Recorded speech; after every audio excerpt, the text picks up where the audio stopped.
Olá, eu sou Selene Duque e esse é meu canal Papo de Educadora. Sejam bem-vindos. Aqui eu conto histórias da minha vida como mãe e como professora. A história de hoje é sobre a violência, que as nossas crianças sofrem e como é que isso chega até a escola.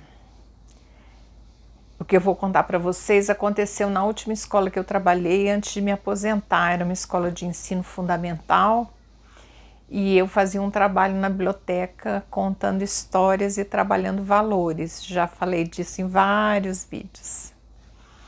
Pois bem, em vários momentos as crianças iam me procurar para contar dos seus problemas.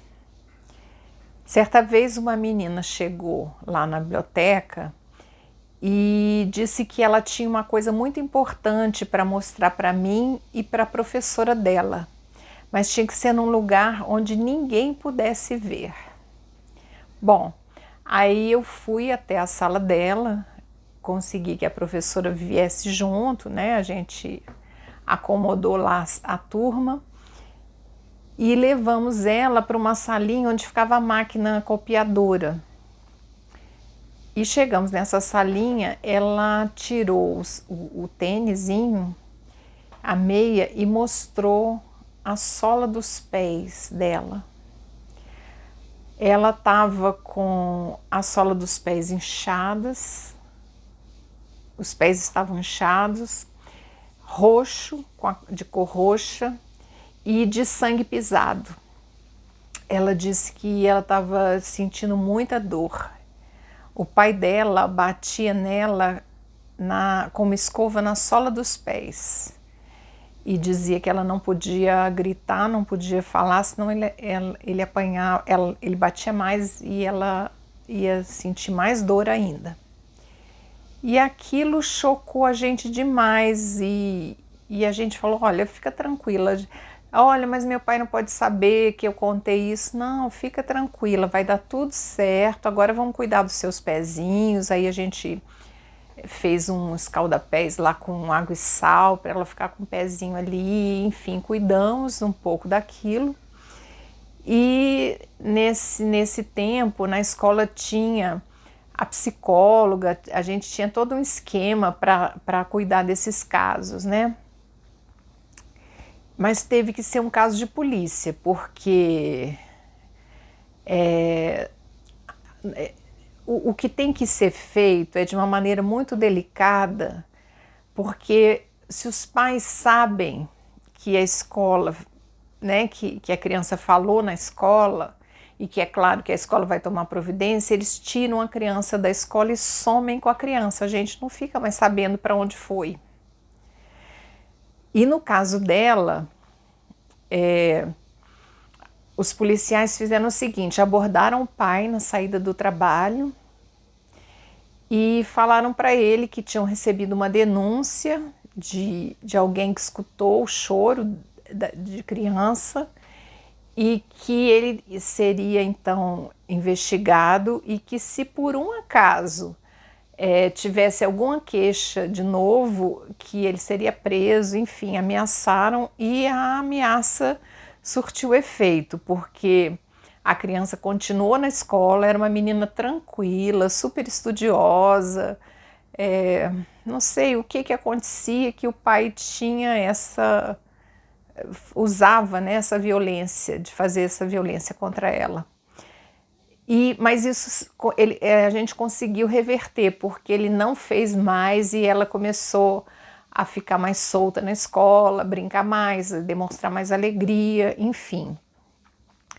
Mas o que eu quero dizer para vocês é que nem sempre as coisas têm esse desfecho, É um caso que me toca muito até hoje, toda vez que eu lembro, eu rezo, para esse menino. Foi uma vez, esse menino chegou também para conversar comigo na biblioteca e ele custou a falar porque ele disse que ele sentia muita vergonha do que acontecia com ele. O caso dele, ele era um dono morava com os pais numa fazenda, e o dono dessa fazenda, o funcionário da fazenda, não sei, não me lembro direito dessa história, dos detalhes. Eu sei que tinha uma pessoa que foi lá na fazenda e conversou com a mãe de trazer ele para estudar. E ele dizia para mim: professora, eu amo tanto estudar, eu quero tanto estudar, que eu aguento o que for possível, que eu precisar aguentar para não parar de estudar. Aí ele falou que ele ficava num galpão e que os filhos dessa pessoa abusavam dele. E eu falei assim: mas você já foi visitar seus pais? Professor, eu fui, mas eu não tenho coragem de contar isso para minha mãe. E se eu contar, eles vão me tirar da escola e, acima de tudo, eu quero estudar.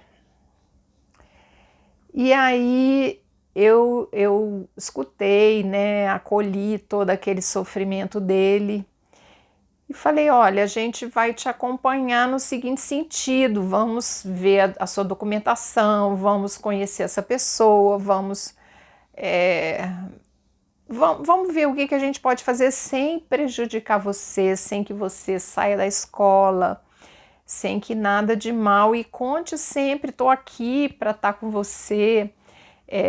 Fui acalentando ele assim e pensando, né, no que eu ia fazer junto com a escola, o que era possível que a gente fizesse. Bom, a primeira coisa, né, que a gente na secretaria, a diretora foi à secretaria e o responsável ainda não tinha trazido nenhum documento. A gente só sabia o nome do menino, a gente não sabia de onde ele era, onde ele estava morando, sabe aquelas coisas que às vezes a pessoa chega: olha, trouxe lá da fazenda para matricular, não sei o quê, depois eu trago os documentos. Acontece isso às vezes, né? Enfim, a gente não tinha não tinha direção dele. E aí, no dia seguinte, ele não veio mais à escola. E eu fiquei apavorada, fiquei desesperada, e todo mundo na escola ficou desesperado. E nós fomos, então, perguntar na sala se alguém sabia onde ele morava, e teve um menino que falou que tinha um galpão, que uma vez foi andando para casa com ele e que ele ficava nesse galpão e tal. E, enfim, e nós fomos então tomar as providências, né, que tinha toda uma conduta certinha que a escola podia tomar junto com a polícia, com tudo isso, né? E aí ninguém conseguiu localizar mais esse menino. Nunca mais eu tive notícia dele. Então ele sumiu sem rastro, assim, não deixou rastro. Ninguém sabia dizer da notícia, foi procurado em todos os lugares, ninguém conseguiu descobrir. Então, assim, é uma coisa que eu conto aqui porque eu acredito que vocês que estão me ouvindo, às vezes não têm ideia, né? Não tem ideia, não pode ter ideia do que as crianças sofrem, né? O grau de sofrimento que pode vir a acontecer com uma criança. Então, esse foi outra história que me toca até hoje, quando eu lembro da minha conversa com ele e tudo. Então, sempre o meu olhar é de abençoar onde quer que ele esteja, né? Enfim. Mas é muita dor, né, que os professores, gestores de escolas, às vezes têm que passar, administrar, né? São coisas muito complexas que, enfim, mas que a gente procura fazer o que é possível, né? No caso dele, não tive a mesma resposta que no caso da menina. Então é isso. Eu fico por aqui sempre é bom, né, falar desses assuntos, porque vai alertando a gente, né? A gente vai ficando mais atento a tudo isso que as nossas crianças, tá bom? Então fico por aqui, até o próximo vídeo. Tchau!